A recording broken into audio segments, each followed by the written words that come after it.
বৃষ্টিতে জনদুর্ভোগ বেড়েছে রাজধানীতেও। সহকর্মী সাদিয়া ন্যান্সি আছেন ফার্মগেটে, সেখান থেকে বিস্তারিত জানবো। ন্যান্সি, কি অবস্থা দেখছেন? টানা বৃষ্টিতে তো দুর্ভোগ পোহাতে হচ্ছে জনগণকে। ধন্যবাদ। আপনি জানেন যে আসলে সকাল রাজধানীতে আসলে যারা থাকে তাদের সকালটা কিন্তু এই বৃষ্টির দিনে অনেক বেশি ভোগান্তিতে কাটে। সেরকমটাই আসলে আমরা সকাল থেকে বেশ কয়েকটি এলাকায় আসলে ঘোরার চেষ্টা করেছি। সাধারণত যারা কর্মজীবী মানুষ তাদের ভোগান্তিটা কিন্তু সবচাইতে বেশি। যেহেতু ব্যক্তিগত পরিবহনের বাইরেও গণপরিবহনে তাদেরকে আসলে যাতায়াত করতে হয়, তাই এই বৃষ্টির দিনে কিন্তু এই গণপরিবহনের সংখ্যাটা যেমন মানে একদম সকাল দিকে কিছুটা কম থাকে, তেমনি কিন্তু মানে একরকম ভোগান্তি, যানবাহনে ওঠা নিয়ে একরকমের ভোগান্তি থাকে এবং স্বাভাবিকভাবেই সেই চিত্রটা সকাল থেকে একই রকম ছিল।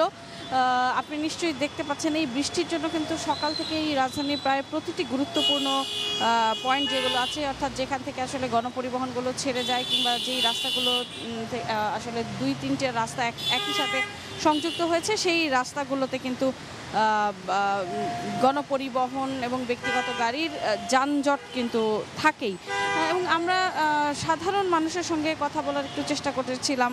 খুব স্বাভাবিকভাবেই যখন বৃষ্টি হয় তখন একরকম গণপরিবহনের ভাড়া নিয়েও কিন্তু তাদের অভিযোগ থাকে। হয়তো যারা রিকশার দূরত্বে যাতায়াত করছেন তাদেরকে হয়তো বাড়তি টাকা গুনতে হয়। সেই অভিযোগটা বরাবরের মতো আজকেও কিন্তু ছিল।